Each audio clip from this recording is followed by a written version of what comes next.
it might be one of the better matchups we'll see all season. Jake Naso, Duke's faceoff man, first-team All-American. For Michigan, they'll have a two-headed monster. Nick Rowlett and Justin Wheatfeld, the freshman. Yeah, Wheatfeld statistically a little bit better than Rowlett, but it's the 1-2 combination. What they do to wear opponents down. And Naso takes essentially every faceoff for Duke, where Michigan's going to throw two guys at him. Look at this battle right off the top, starting the game, and Duke comes out of there with it. It's Carpenter. Not afraid to pull the trigger himself, but McAdory now with the ball in his cross. McAdory this year, Clark, making the move from a midfielder last year as a freshman down to the attack line between Brennan O'Neill and Dyson Williams, and that has made that trio magical. Yeah, you lost a little bit of his in-between-the-lines play because he's so multi-dimensional, but you get another dodging threat and a player with awesome vision. And then it opened up the door also for that guy's resurgence, number one. Balsamo's a freshman. He'll shoot. And right away, Hunter Taylor, the freshman goaltender for Michigan. He's been sensational these last few weeks in their run of games that they had to win, and Taylor makes the first save of the day. He was splitting time with Shane Carr. Now the keys are with Hunter Taylor. The last 9 quarters, 62% save percentage. Talk about a goalie in the zone. Now Michigan 6v6. You talked about Boehm in the opener. It's got Josh Sawada. We'll see Bryce Clay on that attack line as well. You already saw Ryan Cohen, number 40, starting after a 1-game absence. Coaches described it as a situation that was handled internally. He missed last week's game, the first-round win against Cornell, but he's back today, number 40 in blue. Big ground ball. See the hits. Jake Bonomi initially had the possession, but now back to Duke. Duke is a first-quarter team, outscoring opponents by 34 goals. Here's O'Neill. Andrew Darby starts the game checking in. Talk about an assignment for 19 in blue. Oof. Junior from Darien, Connecticut. At this point in the last game we already had 4 goals on the board. That Virginia-Georgetown game was amazing. 34 wants just one, and he's got it. Well, in our last game, Clark, was Connor Schellenberger who put Virginia up early, the superstar. They go to number 1. This game, they go to 34 to give them the early lead. Connor Schellenberger was the number 1 recruit in the country his senior year in high school. That's the number 1 recruit in the country his senior year of high school, in Brennan O'Neill. He's used to the pressure, he's used to the bright lights, and he's used to delivering. This is going to be a very difficult matchup for Darby because physically, I just don't see how he matches a guy like Brennan O'Neill. 6'2", 225 pounds. Finalist for the Tewaaraton Award this year. Probably the odds-on favorite going in to win it.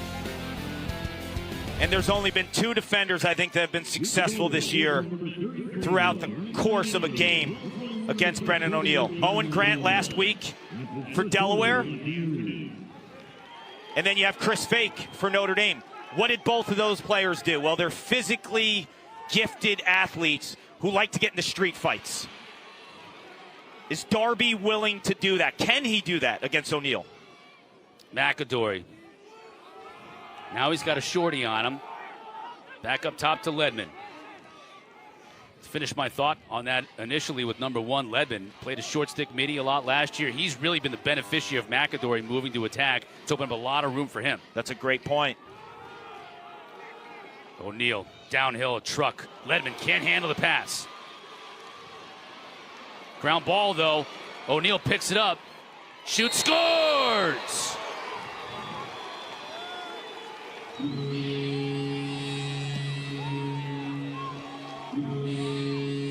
They are going to ride Michigan. And when you watch Brennan O'Neill, when he gets the confidence early in a game, you got to defend him early, because if you don't, he thinks he's Superman and he plays like him. This is a scrappy play. He wants to pass it originally, and that little fake, that subtle fake to the backside to Dyson Williams, holds the defense for a fraction of a second and gives him the ability to hit it.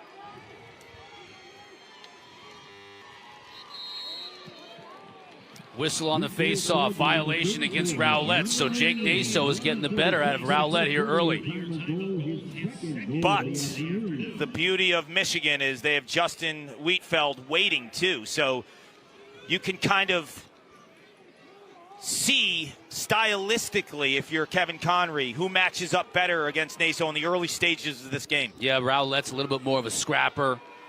Wheatfeld maybe a little bit better of an athlete after the whistle, after the clamp. So we'll see how Conry opts to go with it. Caputo waits for Jaden Carey to come on in, number 14 for Duke. McAdory, you can see the quickness, the shiftiness of number 2 in white. Got a short stick matchup. Can't get a step on him, though, up top to Caputo. Extra pass. O'Neal tried to force it inside, fortunate to get it back. You watch his body language when he's getting off to a quick start. He just plays with way more assertiveness, O'Neal.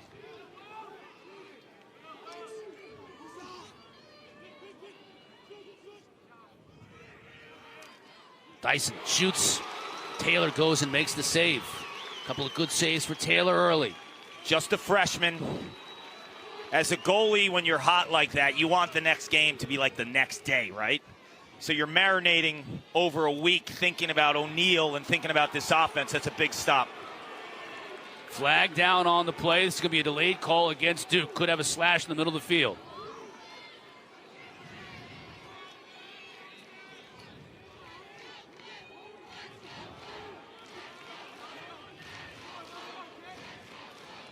Zawada. Quickly inside. That's Bryce Clay. Couldn't get anything going. Oh, the extra pass too low, though, for Zawada to handle. Thompson, the hometown hero. Kid from Ann Arbor, scored the game winner in overtime last week. Gets buried. First loses it. Now we get another flag coming in. Could be 2 against Duke. I think Jack Gray might get the second one. 20 in white with the slide and maybe a hold. It's an aggressive play. I think Jack Gray's been critical for Duke's run. Number 1 seed. That's going to be 1 minute. Second foul, white 20. Push with possession. 30-second technical. So we've got a slash and a push. Jake Caputo guilty of the slash early on. Here's the push at the end. Gray. Yeah, it's a tough call. It's a tough call. It's got to be with possession. Here's the slash on Caputo. Also is a little... I don't know about that. It didn't look like it was ultra aggressive or hit him in the head. It's always dangerous when you put one hand on that stick and use it as a hatchet. You're putting it into the official's hands. Helm makes the save. That's a good initial save by Helm. He hasn't been busy yet, but he needed to make that one man down. So you can see the 4 defenders, Kark, and how they're positioned. 2 men up for Michigan. That's going to be a terrible turnover. Just as the first penalty was ending, now Michigan turns it over. Duke has an opportunity to run out the clock on the second penalty. Scott Bita, the offensive coordinator, is probably going nuts right now because it's bad enough when you don't get a shot off 1 man up, 2 man up. This is a unit, though, statistically hasn't been great, around 31% on the season. And when you look at the tools and the players that they have, they've been super efficient in the 6-on-6 set.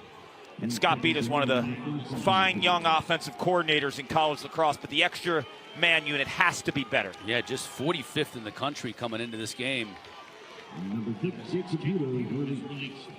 Even strength. So Duke does a fine job of killing off that 2-man down situation and still up 2 goals.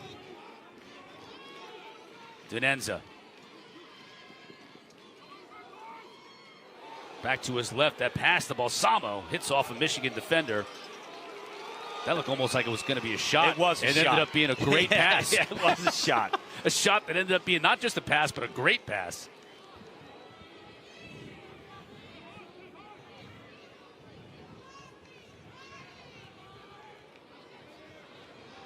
Michigan having a hard time with the clear. That's an unforced error. When you're trying to spring the upset,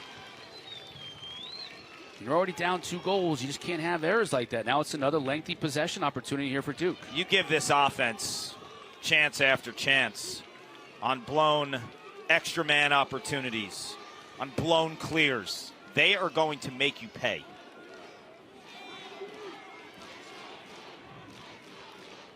Ledman, full head of steam, full head of hair. Gonna donate it to a Locks of Love type of charity coming up. Ledman will. Another save that time by Hunter Taylor. I mean, he's doing his job here early on to keep Duke in it, despite the field being tilted that way. So Kenny Brower, 29 in white, is their top cover defender. He's on Josh Zawada. You got Keith Boyer signed to Michael Boehm. Kenny Brower's been an eraser this year. Phenomenal All-American season for number 29 in white. So here's Boehm.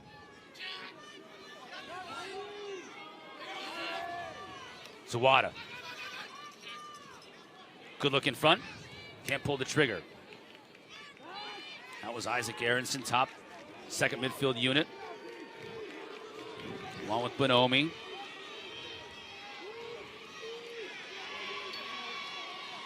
Cohen trying to work his way now back to the middle of the field. Look at the aggressive defense. Helm goes down to make the save. Battle to the ball, and it's won by Zawada closely, though, as Helm sprints to get back into the net. Yeah, he was closer to the ball on that shot. Awarded to Michigan. So fresh 60 after Helm makes the save for Zawada and company. Try to come off that clay pick. Michigan not in great rhythm here offensively, Kark. Part of that maybe gripping the sticks a little bit too tight. Being in a situation they've never been in before, even though they've been in 4 straight must-win games. But I'd give the ball to this guy right here, Michael Boehm. Good things happen when he has the rock. He's got it right now. He's got a short stick on him. Behind to Clay, now up top. Cohen. Nice look up top. Whistles it wide, though. Bonomi wasn't on target. Just 11 seconds to shoot. So Michigan's going to have to work quickly. It'll be Aronson inverted, putting it into play. Boehm sets him a pick. Gets a shot at a really tough angle. Beats Helm.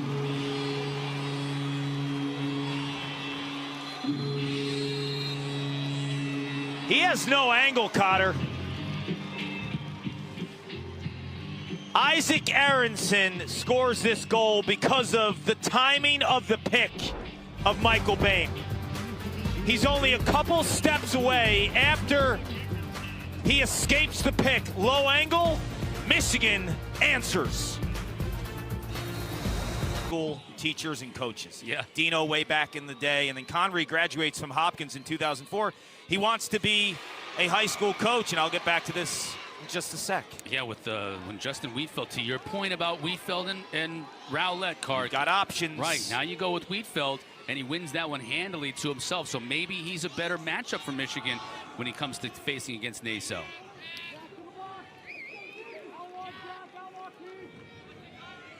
I love the story that Connery talks about with Brian Brecht, who's now the head coach at Rutgers. He was up here at Siena. That's my story. Yeah, go with it. No, I want to hear it from you because you know those guys really well. You know Brian Brecht really well. Oh, yeah. He started coaching at Yorktown, my high school. That was his first coaching job. That's so great. So he's at Siena, and Connery's coaching or wants to be a high school coach. He's up there, I don't know, somewhere upstate for a camp, and he runs into Brian Brecht. Brian Brecht says, "What are you doing next year?" He said, "I don't know. I'm going to get my master's, want to be a high school teacher and a coach." He goes, "Why don't you coach at Siena? Right up the road here." Give it a shot. He did, and the rest is history. Timing, man. It just tells you life in the moments. And he's been, talking to him over the years, Clark, the games we've done at Michigan. He just feels like they've been knocking at the door. They've been close. They haven't been able to close out games. And they get to great starts last year. I think they were 7-0 and then lost their last 8 games. But this year they finally broke through, and there's a belief that they belong, that they can play with anybody in the country. I asked him where was the breakthrough. He said when they were 5-6, they lost to Penn State. They let Penn State take that game. They were winning most of the game. They lost in the fourth quarter. After the game, through the night, guys like Mikey Boehm were taking shots. He just knew in his heart this team has something. And what did they do after that? They won 5 straight. They win the Big Ten Tournament Championship. They get to the NCAAs for the first time in program history, and they beat a team in Cornell who went to the finals last year in round 1. Gonna have an offside call here against Duke, so a delayed call. They'll keep all 7 on this side until they get the whistle, but it'll be another man-up opportunity for Michigan to make amends for that last one they had that failed to provide a shot, failed to produce a shot, even with a 2-man advantage for a while. Zawada. Little 2-man game behind the cage with Bonomi. Trying to come off the pick. Good look up top. Cohen, he'll shoot. Can't beat Helm. Now we'll get the whistle. I think Duke has to be careful with sliding when they don't need to. I thought Keith Borer had that matchup and they slid early. That could be an opportunity Cohen can crush. White 23 is offsides. 30-second technique. White 23 is offsides. 30. McGuire will serve the penalty, so Michigan man up once again for 30 seconds. As we look at Dino. Having a word with McGuire. Doesn't want us to read lips. McGuire, just a freshman. Him along with Jack Gray, who's been such a boost in the short stick defensive midfield category for Duke.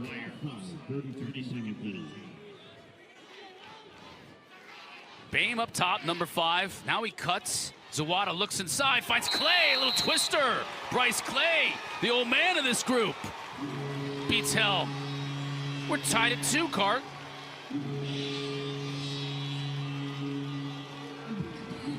Remember Patrick McIntosh in game 1 for Virginia? The head of the stick? The deception and ability to move a goalie with the subtle movement of the top of your stick. Watch Bryce Clay's stick. The head of the stick goes around his face, and essentially he has no angle to shoot lefty, so he either goes behind the back or a little twister. Really pretty shot from Clay. We asked Coach Connery if Clay was coming back next year, and he was just like, no. He was 60 right. Yeah. He looks like a coach anyways right now with the full beard and been around the block a little bit. Michigan man through and through, from the state, battled injuries. No just yeah. I mean, just like heart and soul. When you talk about a guy who's heart and soul, that's number 3 for Michigan. Little life now for Michigan at the face-off dot. Maybe a chance here for a pole goal. That would have blown that sideline right up. If Jimmy Pisani would have buried that. Still, though, that still adds life to this Michigan team now, tied at 2. See the athleticism from Pisani, a freshman? I mean, woo, can move. I thought he was going to blow the roof off this place. By the way, there are a lot of Michigan fans here. Great crowd today because the weather was not supposed to be very hospitable. And yet we got a lot of people enjoying both the last game we had between Virginia and Georgetown and this one here between Michigan and Duke.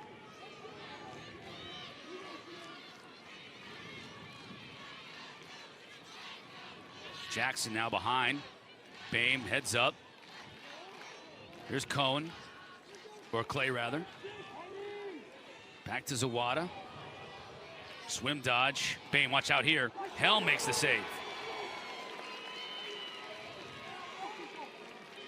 That's a good opportunity for Michigan. Boehm, the natural lefty, with his offhand, just doesn't wrap the stick around enough, just by a fraction. Balsamo and Ledman.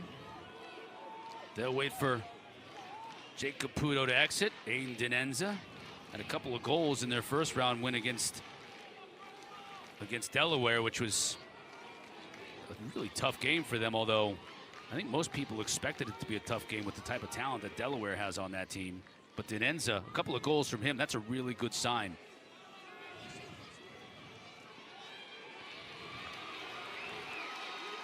McAdory. Up top to O'Neal. Again, Darby checking him.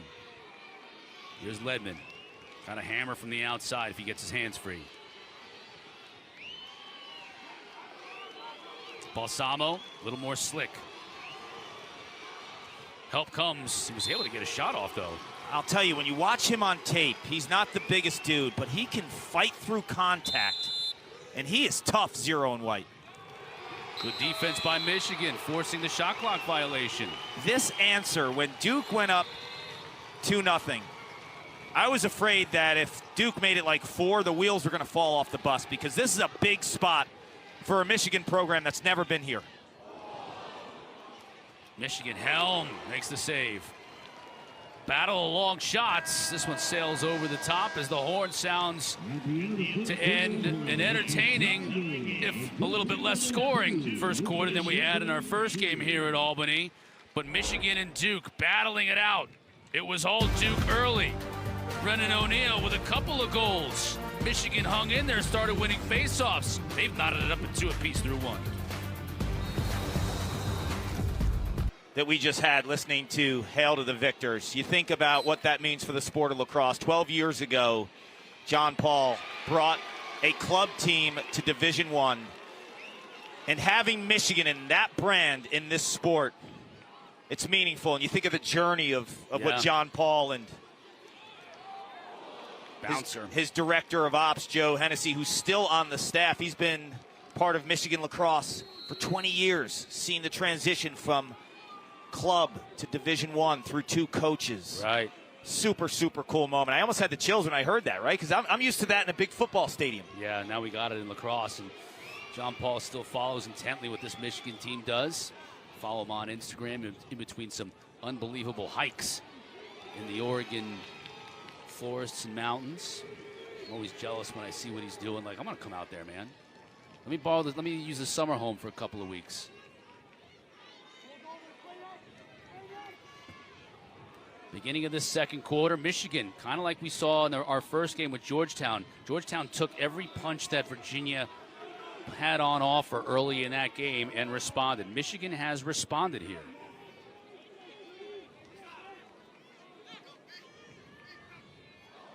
Balsamo way too high for him. And unfortunately, Brower can't keep it from an over and back. How quickly will Michigan want to start?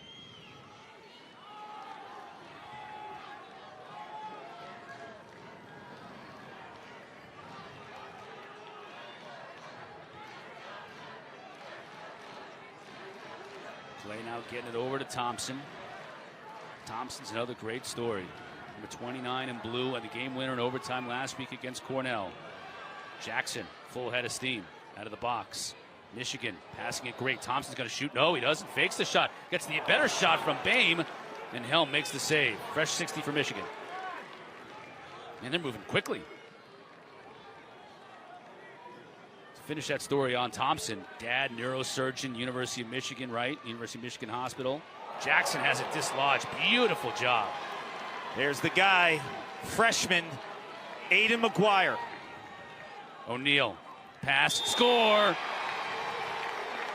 Gets it to the finisher, Dyson Williams. His 55th on the year.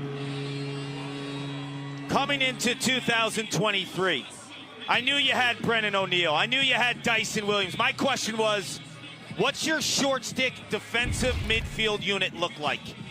And man, what an upgrade in terms of the athleticism, the fierce nature, the go for broke mentality of a guy like Aiden McGuire, 23 in white, who made that play. And he's an offensive midi in high school, an elite athlete, a big body that can run the field.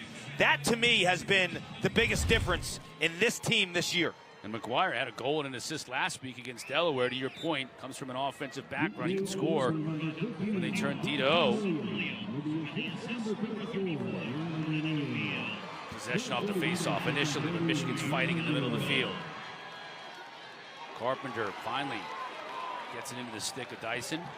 O'Neill up top to Gray. He'll look to sub off, and he does now.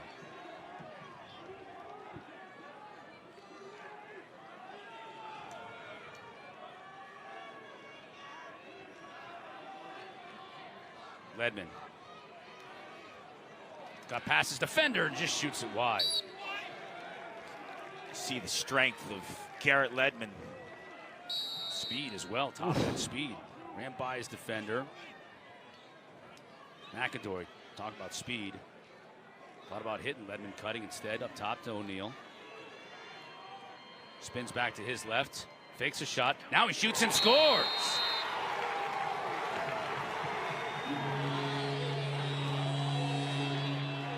Darby is an excellent defender.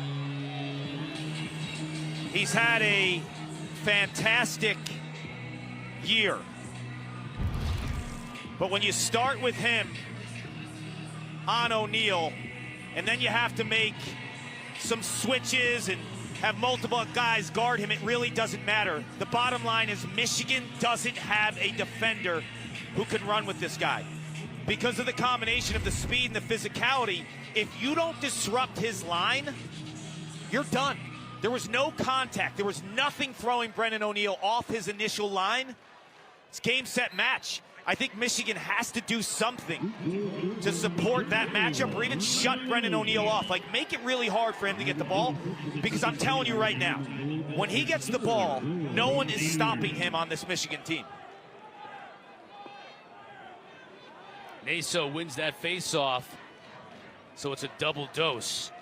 You get Duke winning the face-off battle right now, and you get 34 owning the offensive end of the field. McAdory got free and scores. That's what he does. How about that quick change of direction? You thought he was going behind the crease? He's the spark plug. He's not that tall, but he's one of the strongest guys on the team, pound for pound, as the Blue Devil faithful feels it and knows a run is necessary against a team that just likes to hang around in Michigan. Andrew McAdory, shot out of a cannon. Like you said, Cotter, everyone thinks he's going behind. He's diving through the air. He's giving Duke a 3-goal lead.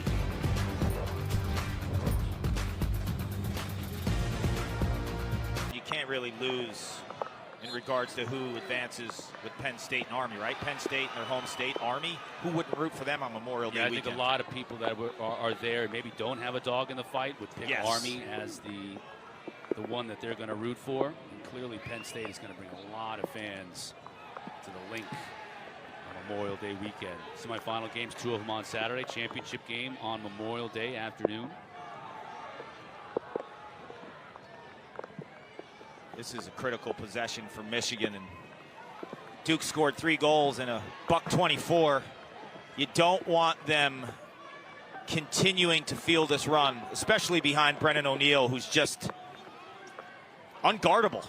Good pass. Unfortunately, it goes to get tipped. Let's see what the officials say. Yes, it did. Looking for Bonomi on the far side. Looks like it's starting to rain a little bit. Yeah, a little bit. Bonomi down the alley. Carpenter slides. Aronson shoots high. Big, strong guy. 22 in blue. Oh, when you have Aronson out there at 40, Ryan Cohen's running out of the box as well, back in the action. Guy who can squat 435 pounds. Family owns a gym in Florida.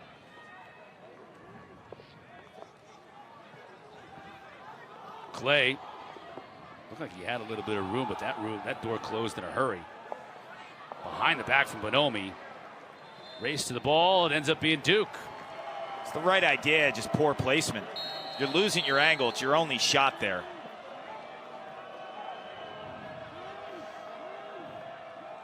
Now Michigan with a ferocious ride. Boyer. Could be a turnover here. It's going to be. Errant pass from Keith Boyer. We go the other way.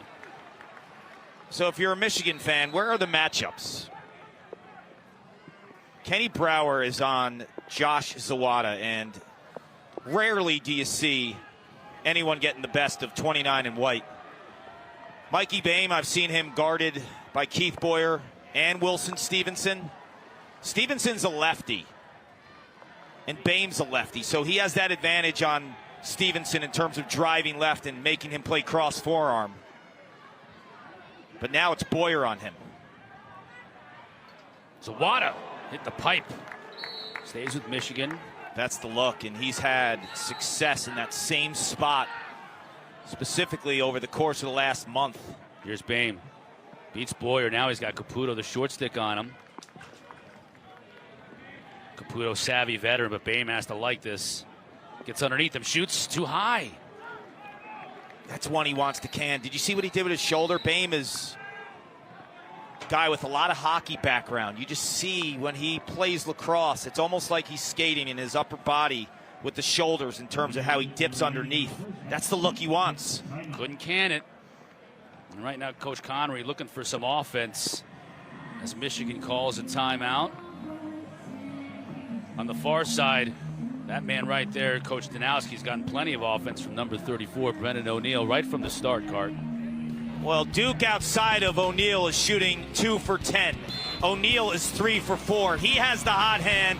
He's owned the matchups one-on-one this time. The ride equates to an extra opportunity. The little fake there. Look at the placement on a righty goalie, too. Michigan one-on-one cannot defend Brennan O'Neill with their scheme right now.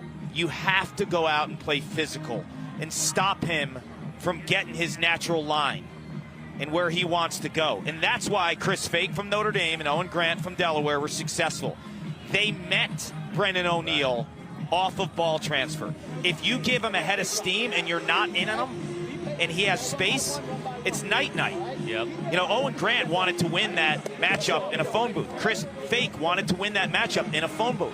And they both were successful because they were the aggressor. If you let O'Neill be the aggressor, it's not going to work out well for you.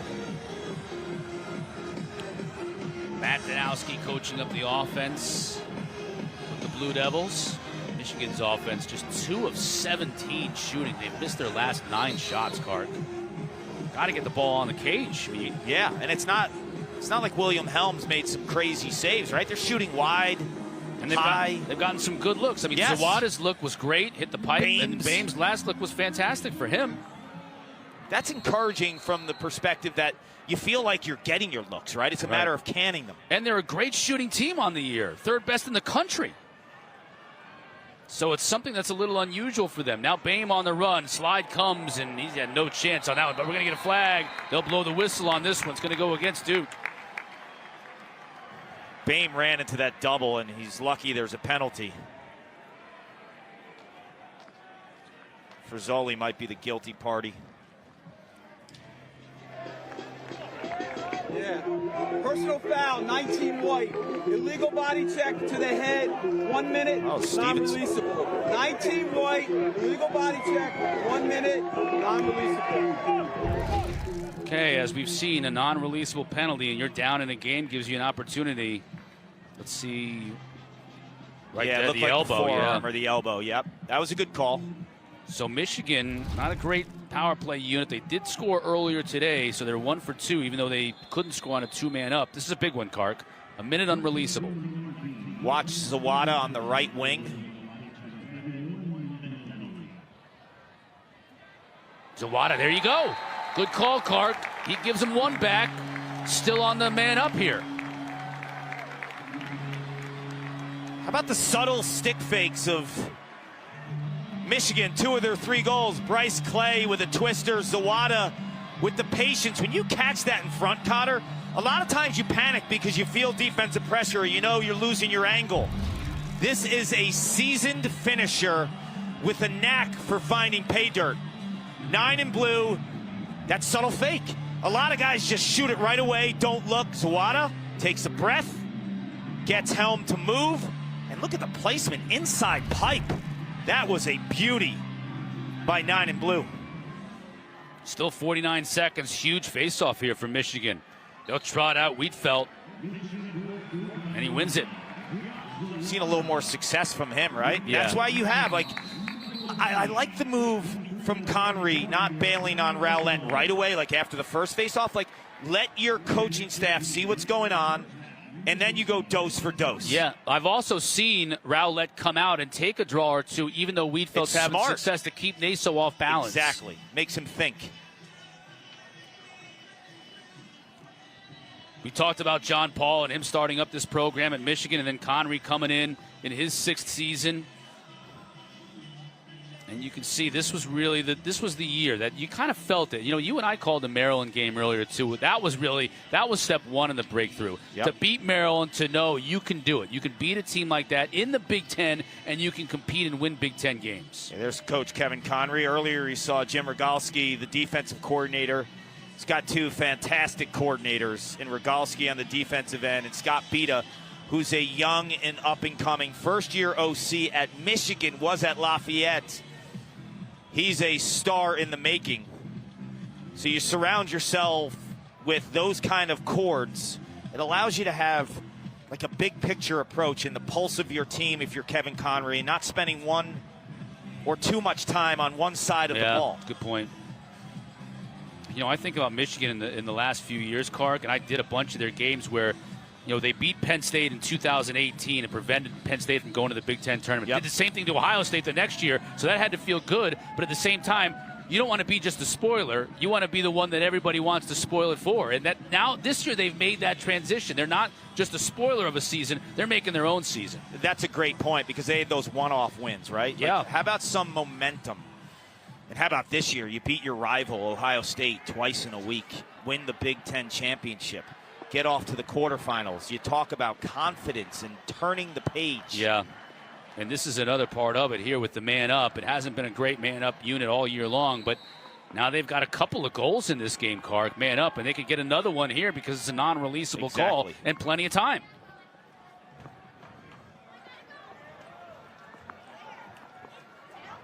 So here's Bain.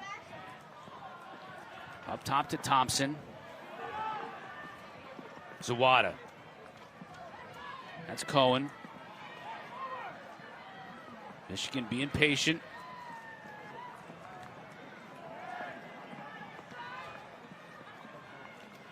Clay sliding inside. Now he's got it. That's a tough angle shot. Bounces it wide. And unfortunately for Michigan, Duke wins the battle to the ball. And Tyler Carpenter, right call, gets closer to the ball on that shot. Gets possession back to the Blue Devils. Now we're at even strength. So Michigan was able to claw back 1 goal in that man up. Think of this weather, just by the names alone, right? Who does it favor in your mind? Yeah, it's like a Michigan. Yeah. You feel like cold and rainy, gritty, kind of us versus the world kind of mentality. It fits in perfectly with what Michigan wants to do today. Ledman. Now here's Denenza. Over to Balsamo.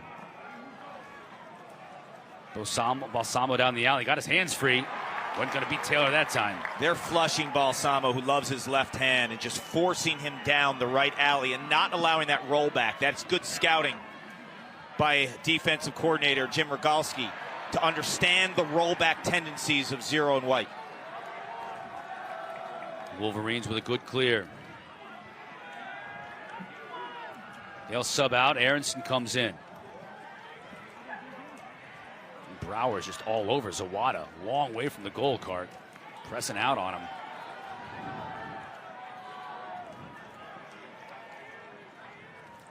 Brown now number 1 for Michigan in the game.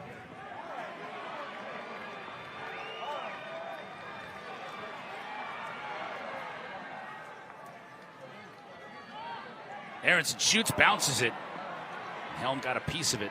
A tricky ground ball with a lot of English. It's just bouncing around over there. Going to go against Michigan. The ball hit the ref, which helped out Duke quite a bit, because if that ball went out of bounds, Michigan was going to retain possession because they were closer to the ball when it went out of bounds. But he's part of the live play, and then there was a push afterwards. So a tough break for the Wolverines. Riding like crazy, though, in the middle of the field, making it difficult for Duke and Tommy Schelling. And that's going to be a turnover. What a play Darby tracks it down, and then a great play to stay in bounds, too, after he got possession. By Darby, who's having a tough time with the one-on-one matchups, but find ways to make plays. Oh, they had a look inside the Bryce Clay, and he just couldn't handle the pass. He would have dunked that in.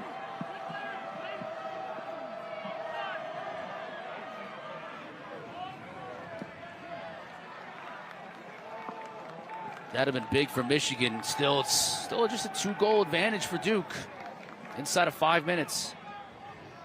You surprised it's been this low scoring, Kark? I thought we'd have another high scoring game in the second game. I am. Both teams combined for about 28 goals per game. They have the star power. They have the frontline attack units. You could argue, I mean, Naso's had maybe the best year of any single face-off specialist in the country. As a tandem, Michigan is clearly the best. Right.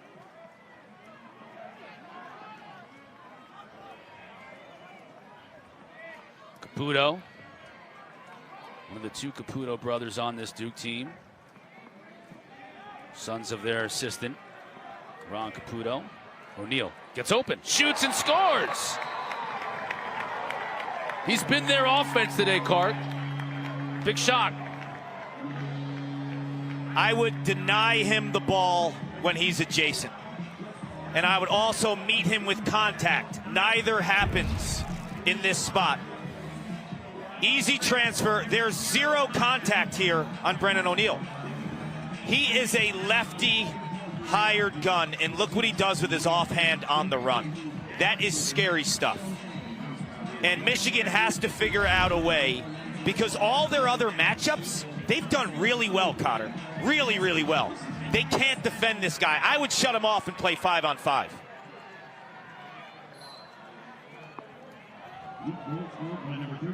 His 4th of the day stretches that Duke advantage now to 3 goals.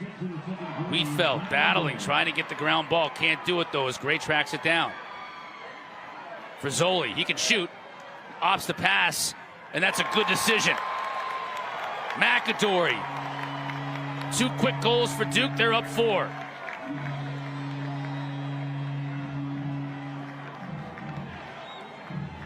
And an O'Neal goal can lead to confidence in runs.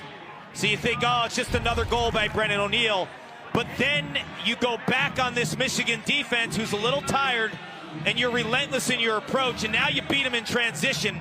And McAdory sees the pressure in front of him, and he shoots right around the Michigan defender to the off pipe. That is perfect placement, as Conry has his hands up. When you shoot the ball off a defender and then off the hip on the opposite side of the goalie, that's perfection. Little English on that shot, too, as it hit the turf and spun to the left into the net. Conry was unhappy. I think he wanted to push in the back, get a moving pick here, so he'll get possession. His team will get possession, but Conry was unhappy and still letting the officials hear about it. You know, even on the miss, Brennan O'Neal looks like the guy, like a high school summer league game, right? And they bring in the ringer from college, the older brother, that no one can defend, and everyone knows he's going to get a shot off every single time he touches the ball. That's what it feels like. Or a couple of years ago when Miles was living in Atlanta and I was trying to get him to come out and play on my old man league. I think they would have recognized him immediately.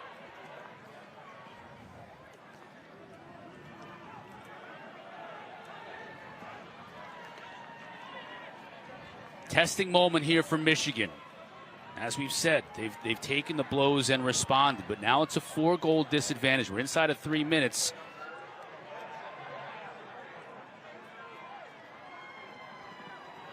Last thing Michigan wants is for this to get out of hand. Zawada. Working on Boyer. He's got to pick on the far side with Thompson if he wants it. Instead, he gets it to Bain. Tough pass inside, and Jackson finishes. Man, that was a really tight window, and Bain snuck it through there. What a spectacular pass to thread it through some Duke defensive sticks, but also the catch and shot almost in the same motion by Jacob Jackson. Baines heads up the entire time through 2 sticks and 2 bodies. That window is pretty tight. Look at that pass, Cotter. And then the finish, right? All in one. Catch, release, all in one. It's not a catch, cradle, release. Catch, release. That's when you just tip your cap and say, that's a great play. There's nothing you can do to defend that. This battle, 𝐐𝐔𝐀𝐑𝐓𝐄𝐑𝐅𝐈���𝐀 pops right into Frizoli's stick, but he gets it dislodged. Now he's chasing after it. That's going to be off Duke and rather Michigan ball. What a play by Mikey Bain. We're seeing the high-end offensive players, the attackers, the really great ones, take so much pride in riding and defending when teams are trying to clear. The Kavanaughs, Mikey Bain. They're like pit bulls when the defense has the ball. 𝐐𝐁 got a shorty on him. It's great. Now help comes in the form of Brower. Thompson on the wing. Get a flag here. It's going to go against Duke. Delayed call.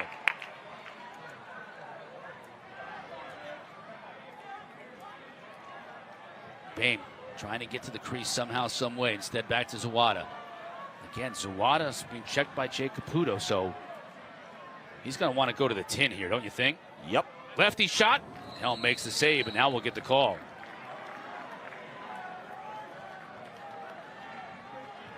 Personal foul, 6 white, cross check, 1 minute. 6 white, cross check, 1 minute. Seen a couple cross checks now in this game, and it feels like Peter Thompson, what a story, right? Gets into grad school on his own. He had 1 goal and 1 assist last year at Georgetown. He's a grad transfer, comes in, shows up on Kevin Conry's lap. All he does is have 19 goals and 9 assists. Talk about a gift. Conry said he was already enrolled at Michigan, and he asked to come try and see if he can make the team, and Conry said, we opened up the door a crack, and he kicked it open.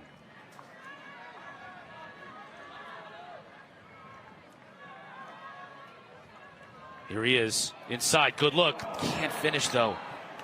Good opportunity that time, and Michigan wasn't able to. No chance, though. 1 minute remaining in the first half. Final minute of this first half. Helm saw it all the way.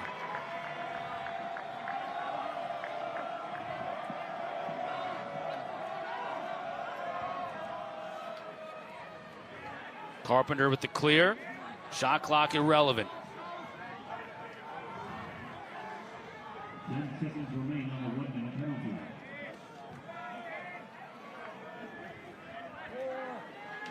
Balsamo checked over his shoulder, got the play from the bench. Now we'll get a timeout, use it or lose it. So Dino says, let's talk things over here with 24.8 remaining. You cannot allow him to catch this ball. Balsamo will put it in play from the corner. As you can see, O'Neal's behind the cage with Balsamo. He'll set a pick for 0.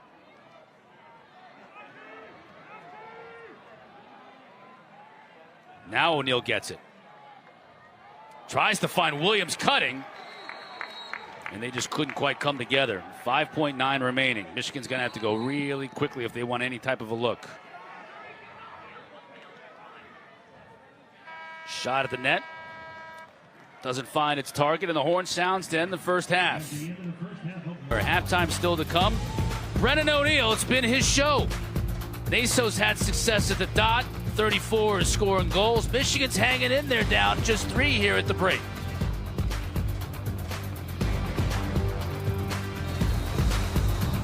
Long time in this game.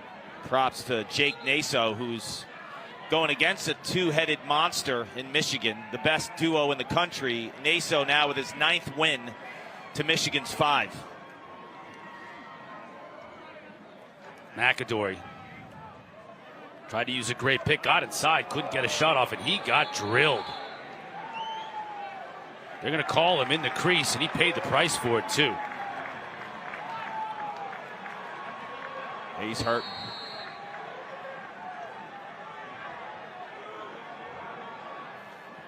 Stays in up for the ride.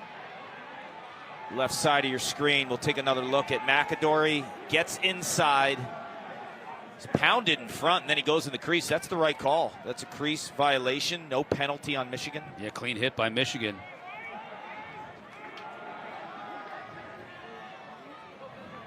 Zawada. Pass to Clay. To Bame behind this cage. No goals for Bame in that first half.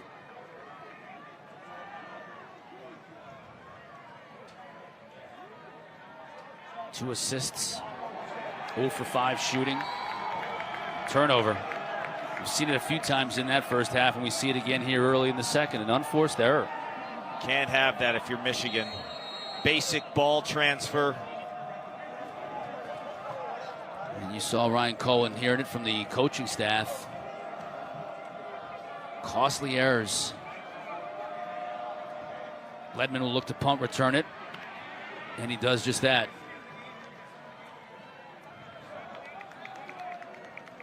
Here's O'Neal. 4 goals and an assist in the first half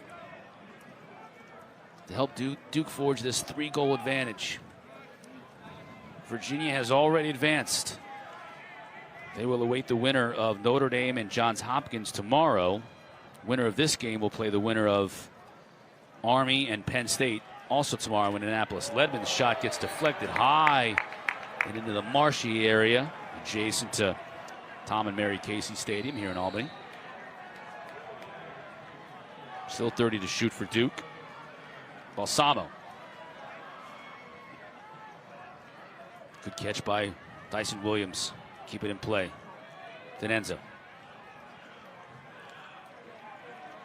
Williams up top.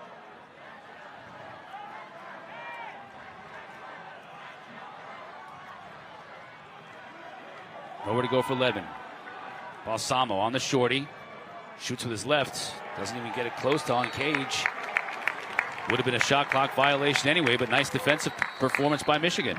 Watching Michigan defend O'Neal, that time I thought there was a little more pressure from Darby when O'Neal was adjacent, so he doesn't get that easy pass and a full head of steam.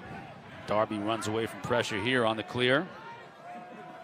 Gets it to Isaac Aronson.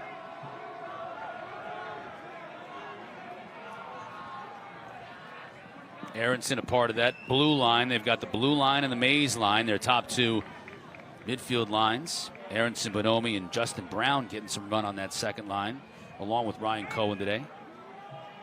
Bame. Forced behind the cage, got a shorty on him. Now help comes. Zawada. Almost got his hands free, but not quite. Over here to Ryan Cohen. Cohen looking to dodge on the short stick D-Midi. Back to his left, Zawada. He'll take a shot. Helm with the save. That was a good one by Helm.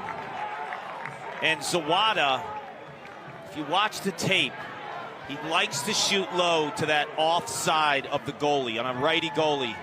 That low and away, lower left. This is a really nice save by William Helm.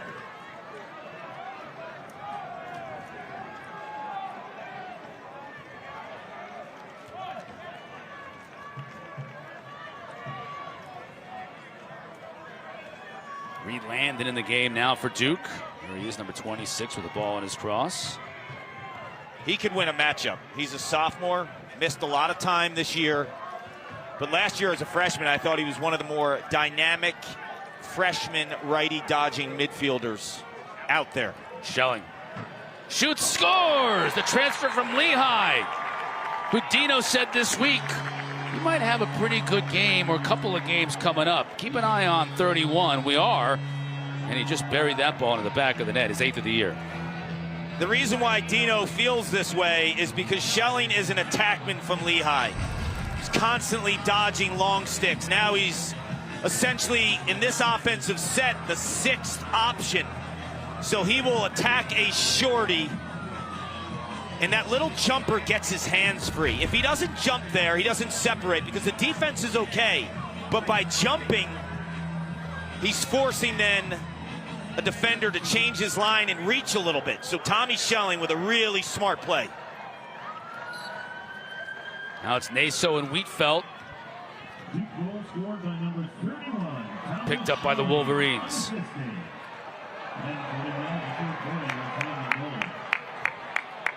Ball on the carpet.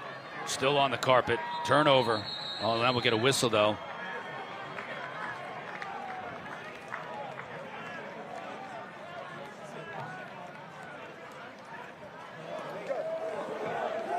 That's on white 33 slash 1 minute. White 33 slash 1. Reset 80. Call's going to go against Tyler Carpenter. Duke is playing aggressive and allowing Michigan to have opportunities on the extra man. This is their 6th of the day. See Tyler Carpenter, 33 in white. That's a tough call right there. Yeah, I didn't really see much. No. I mean, it looked like that. If that was what was called on, it looked like it was on the gloves, but that's going to be a call against him. 30 seconds.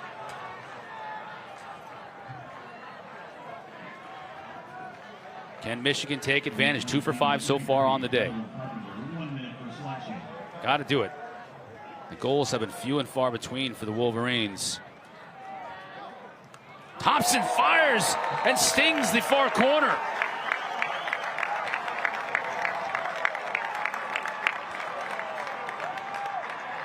This is a showdown type goal by Peter Thompson against William Helm, who's a 51% save percentage goalie heading into today, but he's been outstanding.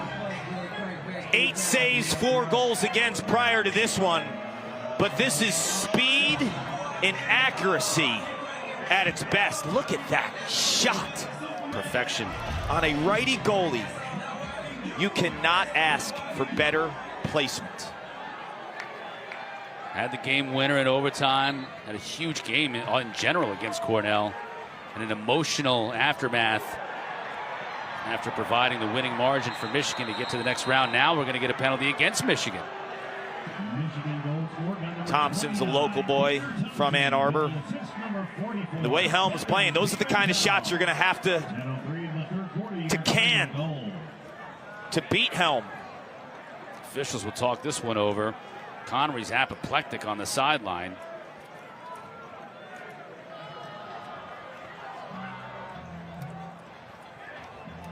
Just as his team scores a big man-up goal, now he's going to give an opportunity to Duke to do just the same. Personal foul, 6 blue. Illegal body check to the head, 1 minute, non-releasable. 6 blue, illegal body check to the head, 1 minute, non-releasable. Grant McCurry, the guilty party here, to the head. Scrapping for this. I don't know. I don't know about that either. You know what happens in hits like this? Well, it looked like face mask to face mask almost. That might be the situation. But you know what happens, and I understand where the refs are coming from. When they see the head kind of cock back, well, a lot of times they think it's a head-to-head in the moment, right? It's a bang-bang type play, but the head cocking back was a result of the mid-body shot. O'Neal, wow, that had a lot of pace on it, but high.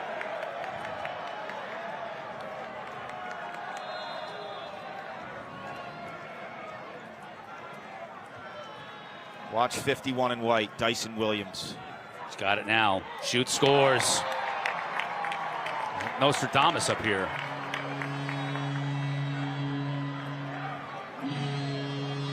Everyone thinks Dyson Williams is like an inside guy, but this year he's shown you the ability to stretch the defense a little bit more.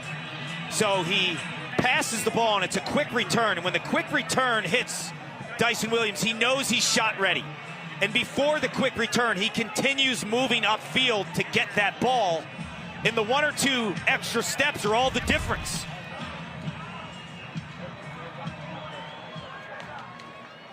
Duke takes advantage of their first man-up opportunity on the day. The lead is 4. Wiedfeldt now battling.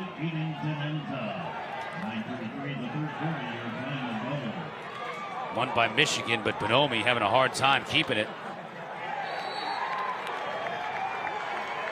I've seen a couple times in this game when Michigan wins the face-off, the initial draw, the wings and the riding of Duke on both ends have given them the possession, and that's all that matters.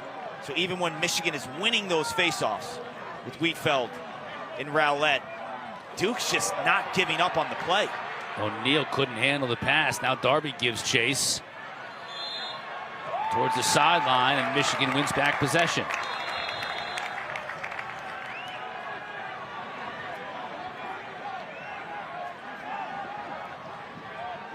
Jackson.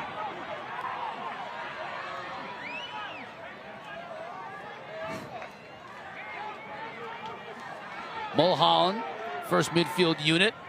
Jackson, Mulholland, and Peter Thompson. Thompson coming in now. Mulholland pushed behind the screen. That's when he finds Zawada.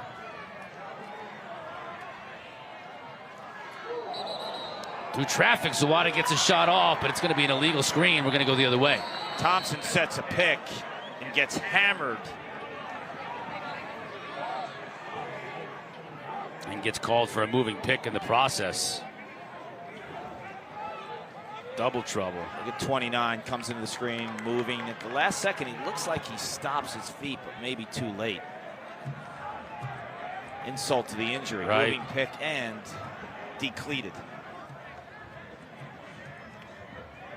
So now it's Denenza adjusting his gloves. Taking a little air out of the offense as well. Balsamo checks in.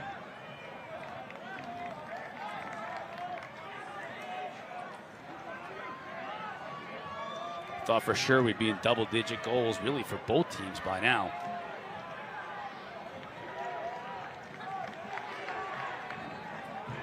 Three of Michigan's 5 goals have come man up. Dyson, look at the handle, just couldn't get it on Cage. Duke wins the battle to the end line. Close. Dyson Williams, Peyton Cormier from Virginia. Like, when you give it to them inside, the play's never dead. Had 3 men all over him on that play, yet he was still able to get a shot off. Not a great shot. Denenza, though, has a little pace on that. Balsamo backing up. Only 5 seconds to shoot for Duke.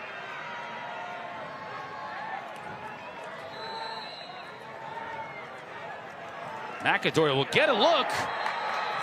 Unbelievably scores.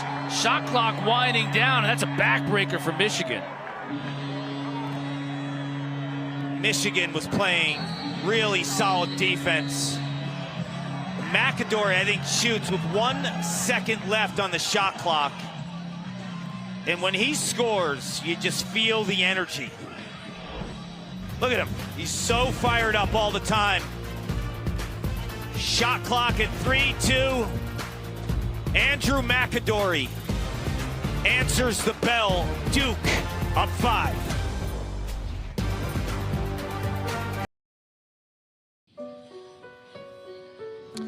Sadly, we lost a legend yesterday. Jim Brown passing away at home with his wife. You know, he was not only a great football player and great lacrosse player, Kark, but he has been such an ambassador for this sport. Just speaking lacrosse specifically, always talked about how it was his favorite sport, and all the way up through the PLL years, great ambassador for the sport. U.S. Lacrosse Hall of Famer. How much did he love the sport of lacrosse? He once said, "I'd rather play lacrosse 6 days a week in football on the 7th. Earn his paycheck on the 7th playing football. But I'm sure, as he said, he would rather play lacrosse on all the other days. And I went to Syracuse, and he was a larger-than-life type figure in the athletic department. You know, he wore the number 44 at right. Syracuse. That's legendary. And he was a teammate of my coach, Roy Simmons Jr., so the endless stories about Jim Brown, and then meeting him a few times as well. Just unbelievable. Lest we forget, he retired from the NFL in the prime of his career after 9 seasons. Decided to move on. So much respect. In a day and age where offense is, you know, in vogue, Jim Brown still has the most yards per game rushing in NFL history. I think it's like 104 yards. Yeah, I think if you went positionless, Kark, just asked who's the greatest football player of all time, regardless of position. Yeah, I think you'd be hard pressed not to pick Jim Brown. as your guy. I would agree.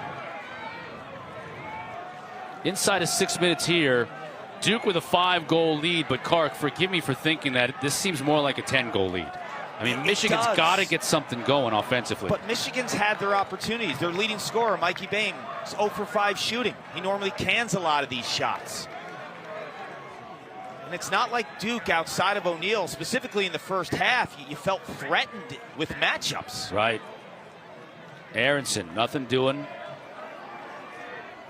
Behind the Bonomi. Now Zawada comes back behind the cage. Cohen. Far side to Aronson. Cohen cutting. But guarded well. Now Zawada comes upfield. Frizzoli picks him up. Tries to question mark a bit. Helm is too good. I like the move, but I think it's too far out. You want to be closer to the hashes to make that move. Tries to get it to Dyson on a long pass. It misfires, but if they could have hooked up there, Dyson would have been right on the doorstep. That's his home. Instead, it's a turnover. And in the rain, Michigan will once again look to clear and set up 6v6. You know, when Michigan's been successful offensively, you know about their attack line, but their midfielders in big games against Maryland, for example, guys like Jacob Jackson came to the party. The midfield's been a little quiet as well. And this man right here, 29, Thompson, forced behind the cage. Bame up top. Cohen, he'll look to dodge on the shorty. Instead, got it to Jackson. Oh, Jackson couldn't handle it. Maybe a little bit too much sauce on that pass, but great idea. Dyson with a wide open shot, hits the pipe. Michigan will win the battle to the sideline. When he caught that ball, I'm saying to myself, he doesn't miss. I guess unless he hits a pipe, right? Dyson Williams. I felt like he could have run right to the goal mouth almost with it, though. Did he opt to take too long of a shot when he might have had a better shot? You're probably right. Could have worked his way towards the middle of the field, too. You didn't see a lot of pressure around him. It was a 2-on-1 break, too, so he could have given it up, but Dyson doesn't get assists. He has 55 goals on the year and 4 assists. Jackson finishes that off in a pump of the fist. Maybe that gets Michigan going. I think it can, Cotter. Done some of their games, and we've watched a ton of their season unfold. And when they're clicking on all cylinders, you feel balance in their offense from their high-scoring attackmen, but also these big, physical-type midfielders who can get down the alley. And that is a strong dodge. Like, he doesn't give up on his north-south dodge. A lot of times you feel pressure, you see a slide coming or a defender waiting. You go a little too east-west. And Jacob Jackson uses power and force to can that. Wheatfeld and Naso, won by Naso. To O'Neal, quickly ahead. Now McAdory says, let's sub out. You got to make a stop if you're Michigan. Whether it's asking Hunter Taylor to make a save he shouldn't, for the defense to come up with a grounder. You can't let Duke answer and go up by 5 again. Balsamo to McAdory. Jack Whitney checking McAdory. Ledman. Don Kessel's getting more playing time today with the injury to Schreiber. O'Neal. Goodness gracious. What can you say?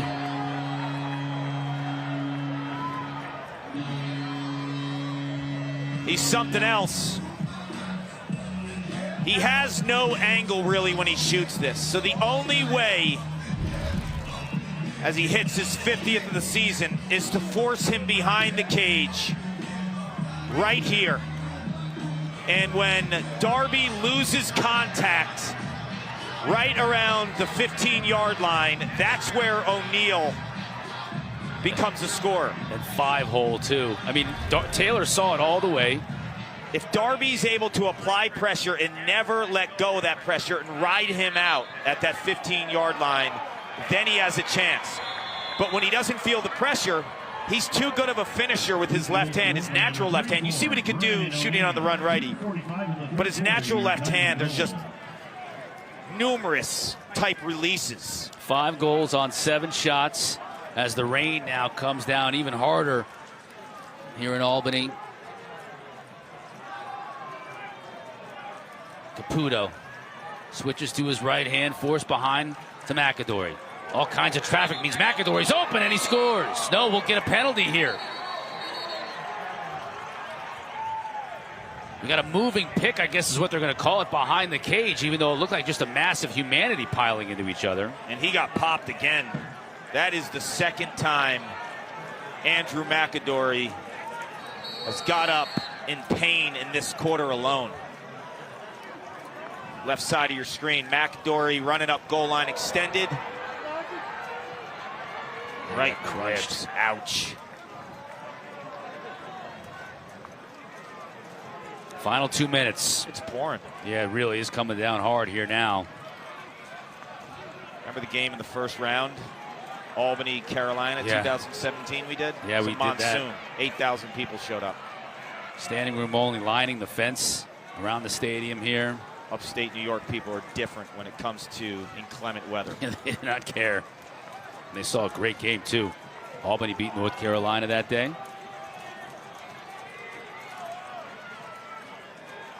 Bame trying to force the pass. Cohen tracks it down, though. Now Brown shoots. Helm is right there. This is as good of a game I've seen from William Helm in a big spot this year. Right. In total control, isn't he? You're going to have to do something special to beat him. That's the message he's sending. Well, look at the shots that are beating him. Peter Thompson, top corner. Jacob Jackson beats him to the offside. Bryce Clay with a beautiful twister man up. Yeah, those are the kind of shots you need today.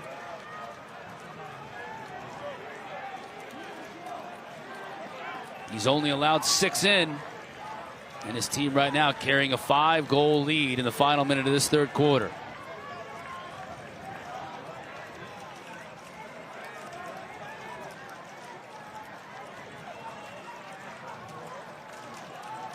Schelling now behind the cage. Already has a goal today. Looking for another. Up top to Ledman. Shot clock irrelevant. Ledman shoots. Taylor makes the stop. Can Michigan get a momentum goal? No, they can't. Now it's O'Neal. Now we go the other way with Denenza. Great pass. Taylor makes the save. As the horn sounds, that may be a game-saving save for Taylor. At least it keeps Michigan in it as we head to the fourth. Goals are hard to come by for the Wolverines. So Hunter Taylor, right on the doorstep, with Schelling looking to bury it. Taylor instead denies him. Didn't know where it was at first. Goes down and picks it up and keeps this a 5-goal deficit as we head to the fourth quarter. Duke on top. Rain coming down hard here at Tom and Mary Casey Stadium in Albany. Face off to start this fourth quarter. That's what Michigan had to have. Wheatfeld gets the win. Now they got to get goals. They got to find some way to solve Helm, who's been outstanding in net.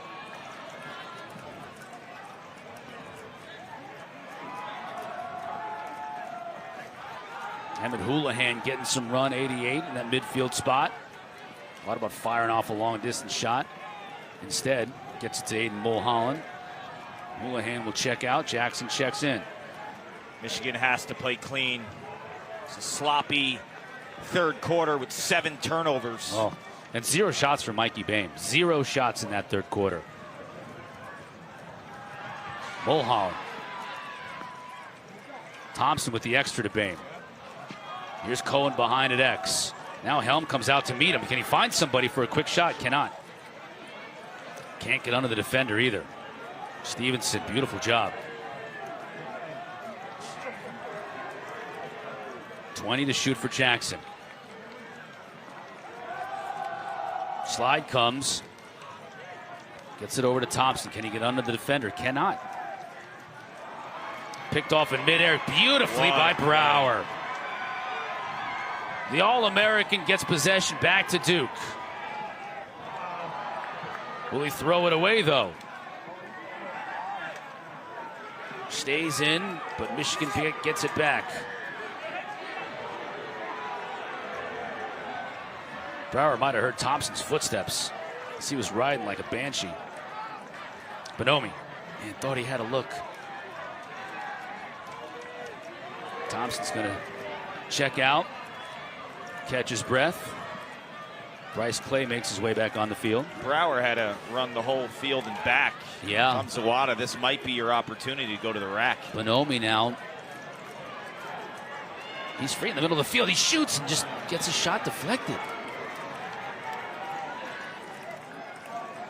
I've seen that a number of times today, Kark. It's like Michigan looks like they've got a great opportunity and just a tick slow, or Duke's just a tick faster.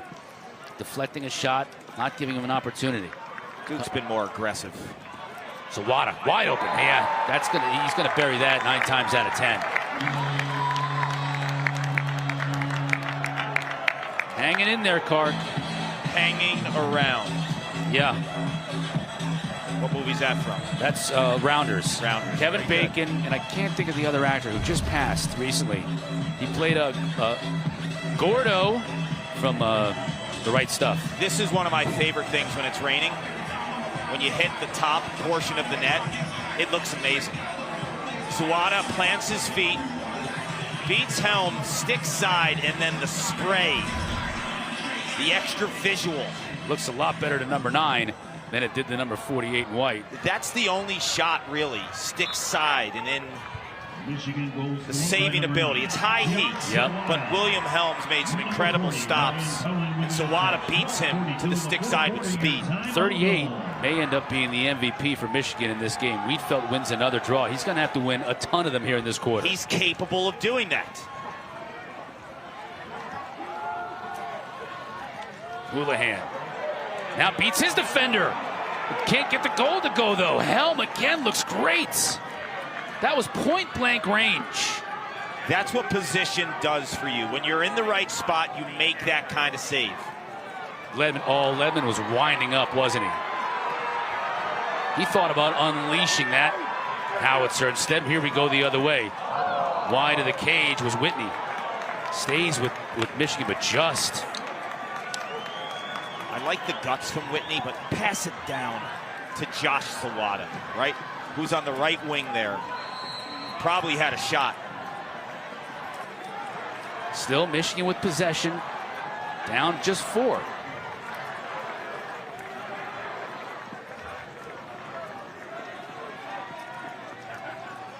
This is a team, Cotter, that always believes. Bonomi. Helm goes up to make a great save.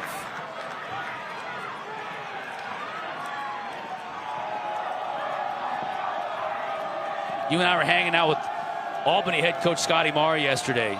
And you know what Marr told us? He said he really feels like if you have got a great goalie or a goalie that's playing great, you've got a chance to win any game because they can make up for so many mistakes in front of them. And Helm, I'm not saying he's making up for mistakes, but he's playing brilliantly, and he's giving them every opportunity in front of him to win the game. Scotty Marr coached the best goalie in the world right now in Blaze Reardon.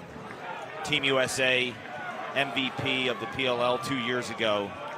4-year starter at Albany. He knows what a good goaltender looks like. He also coached Brett Queener, J.D. Colarusso, Kevin Ray. Right, with all the great offensive stars he had here at Albany, he's had here over the years. He's always had good goalies. Because we asked him, what would you rather have, a face-off guy or a goalie? Elite level. What did he say? Goalie, yeah. Always wants to have a good goalie. That's the difference between winning and losing in so many games for him. And it's been the difference today. Helm has been sensational. O'Neal. Over the shoulder, scores!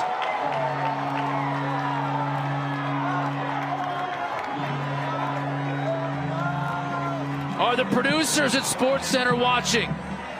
That's got to be a top 10. This is sick. Because I've been begging all afternoon for contact. Well, this is the contact. This is the counter.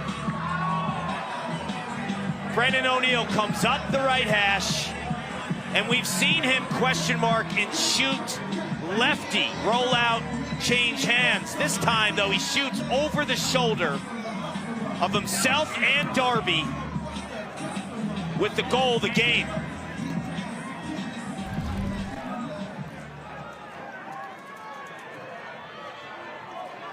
I don't know. Yeah, I know. He defended. I asked for contact all day. He got it. He got the contact. It didn't matter. That's the answer. Goes 5-hole again on Taylor. And Taylor's got to be saying, this is different than what I saw last year when I was at Landon. Like, this is like, I had never seen a guy like this before. Things are going to be a little bit different at the college level. Taylor's had a great freshman year, there's no doubt about it. But what he's seeing right now in number 34 in white.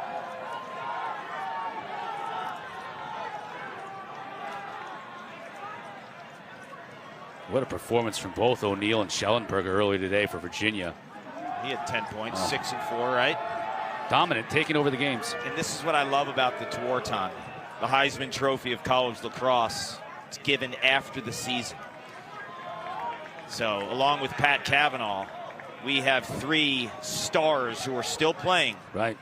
And how will you perform when the lights are the brightest, as they are right now? And so far, both Schellenberger and O'Neill have performed flawlessly. And I can tell you what, Pat Cavanaugh will be must-watch tomorrow. Tomorrow against Hopkins, the latter game of the 2 in Annapolis.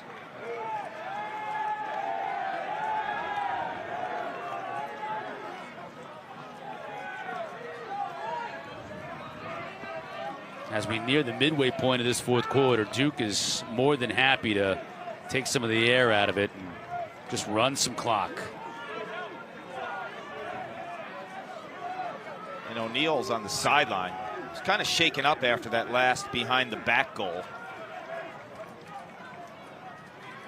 And with a comfortable 5-goal lead, probably the right call.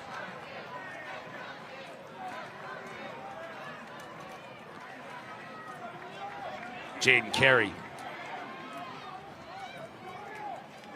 Back to his left. Schelling. Carey gives him the pick. Beautiful pass and a score. They're Schelling again. He found Owen Caputo on the far side. Duke extends their lead. It's 2 points for Tommy Schelling in the second half. His goal in the 3rd quarter. He dodges a short stick and wants to be a scorer. This time he feels the pressure. He sees the eyes of the men in the winged helmet. And that's a cue to feed the backside to Caputo, who rings it off the top crossbar. That was a spectacular pass by Tommy Schelling. Not only the vision, but the instincts to hit the backside there. We felt Helm, just too much. Stones, Bame again.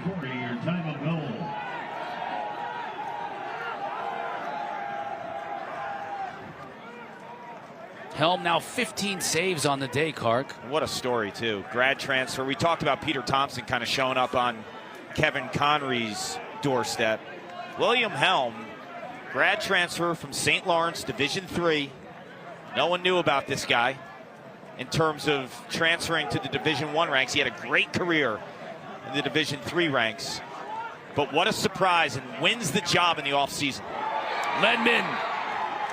And now Duke is really starting to feel it. This may be timeout time right here, and we're going to take one, and Michigan needed one badly. You talk about stories, Garrett Ledman's another. Plays short stick defensive midfield.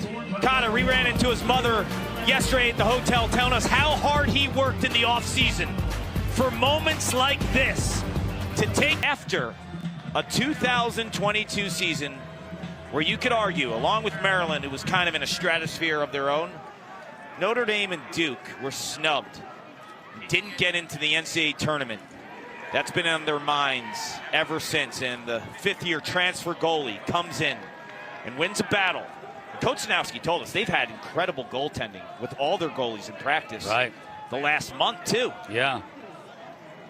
Talked about Bonafide, who's actually come in and still played a number of games. How long has Bonafide been at Duke? It seems like he's been there forever. Another one of those COVID seniors who's done such yeoman's work in relief over the years and did so earlier this year as well. But Helm is just now he's playing on another level. All the stars are coming to the fore for these teams like Virginia and Duke. And 34 is clearly one of them. Back in the game. I'd take him off. He's got his right ankle taped up. You see that with the blue cleats? Yeah, look, I'm scarred from Dylan Malloy in 2016 when Brown had a big lead over Johns Hopkins in round 1, and I did that game up in Providence. Kind of changed my whole outlook in terms of keeping someone in the game in May in the tournament when you have a really clean lead. Balsamo sneaks through a couple of defenders. Do you really think Michigan can win this game? It's going to be difficult. Very difficult. Since I'm in TV and my job is to keep the audience all the way to the end, I think they got a great shot. But I say it from a coaching perspective. I say it from a coaching perspective in terms of if you don't have Brennan O'Neill, things drastically change, right? Like this guy is a complete outlier in terms of how teams have to defend you. Right. Look at Taylor bringing the ball across the midfield line. Now he needs a lot of help, but he didn't get it. Then there's an open net on the far side. This will be the easiest finish of all time for Dyson Williams.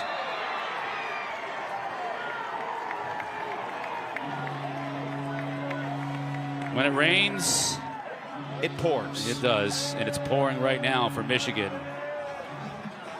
But my whole reasoning, Cotter, is you're up 7. Is there that slight chance that Michigan can come back? Yes, but if they score a goal and cut it to 6, then maybe you put them back in. Cut it to 5, yes.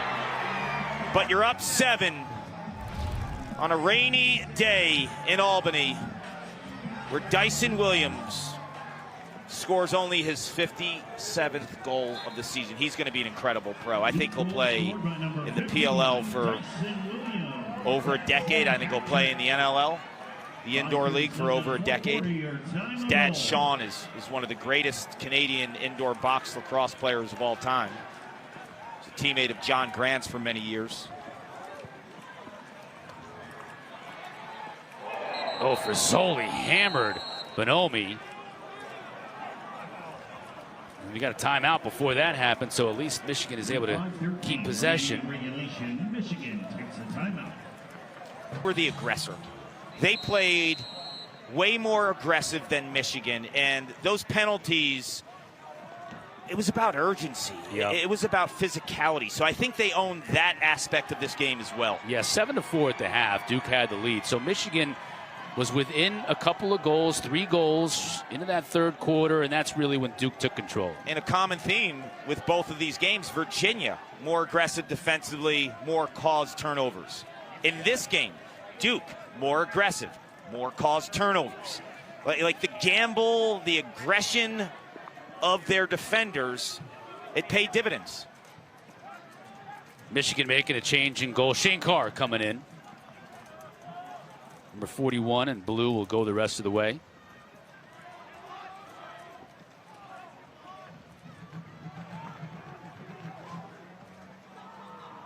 Schelling looking to dodge up top.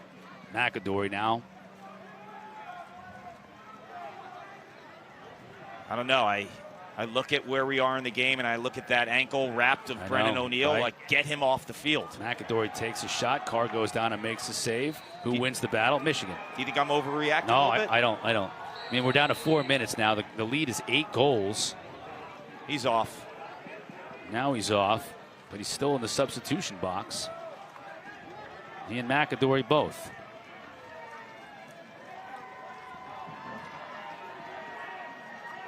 Thompson.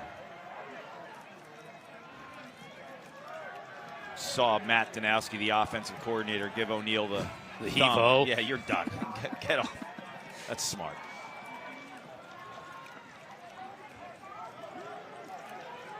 Mikey Bain, who's really had a frustrating day, number 5 in blue.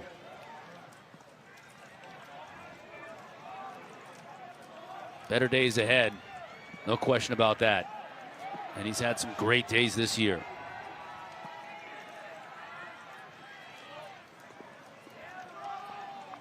Michigan returns a ton of firepower. Bame, Cone, Zawada, Mulholland. Thompson won't be coming back, but he's made the most of his time in maize and blue. Scores another goal, and he will forever be remembered in Michigan lore for that overtime winner against Cornell last week. It was epic, the post game and seeing the emotion. I'll say it again, this is a guy that no one expected to take advantage of this opportunity. 1 goal and 1 assist for Georgetown last year. Little minutes, come back home, get some home cooking. Right. Grew up a exchange. Huge Michigan fan in Ann Arbor. And to be able to score the greatest goal in Michigan lacrosse history last week, I mean, that's pretty ridiculous. Duke's going to call a timeout here, up 7, inside of 3 minutes to go. So Brennan O'Neill's had a pretty good day. He's going to be our Capital One player of the game. May not see him the rest of the way, but we saw a lot of him already. You know, when he gets off to a hot start, the confidence climbs, and it's not a good sign for the opposition. That little fake hitting the opposite high spot on the cage and then hits it low. His shooting and his placement was ridiculous. I mean, look at the placement. Lefty, righty, contact, and then a little flare. BTB, fake question mark. And when you scout O'Neill, you know when he drives righty, he wants the question mark, and he just says, not so fast. How do you like this BTB? Yeah, now you have to question that question mark. 6 goals on 8 shots, throw it an assist. Dominant from the start. Gave Duke the lead early that they never relinquished. And he is our Capital One player of the game. The placement on the shots, I thought was really, really elite. High-level stuff. On the run, feet moving. They were hugging pipes. All of his shots were hugging the pipe. Face-offs have been a good battle today. Pretty much even. I think it's 13-13, even after that one that was won by Naso. It is, but I give so much respect to both of these units. But Duke's unit is really one man. So he's had to battle through different tendencies, Naso, styles, and he still comes out at 50% against the best duo in the country. Yeah. Naso's for real. That's why he's a first-team All-American in a year where there were a lot of good face-off men in college lacrosse.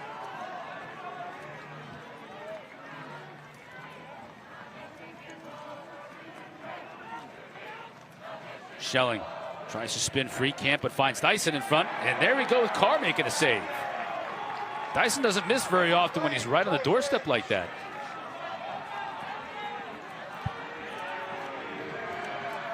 He's looking down at his foot too, number 51 in white.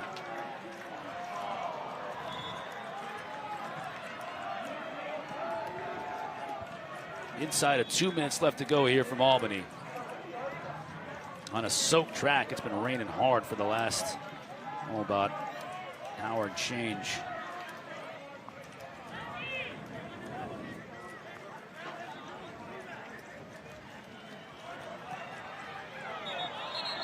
Clay paid the price that time. Missed the shot in the crease. What a leader he's been in his 5 years at Michigan as he runs off the field. Bryce Clay is one of those critical pieces in this program, taking the next step. Battled through injuries and changing positions from midfield to attack. Back and forth, really. Back and forth, yeah.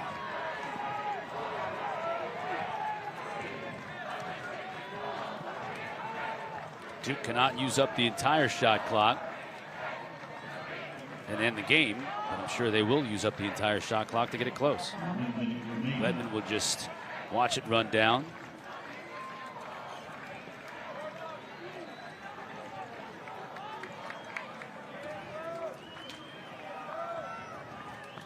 It's been a fun couple weeks, huh? Oh man, it has. It's going to get even more fun next week in Philly.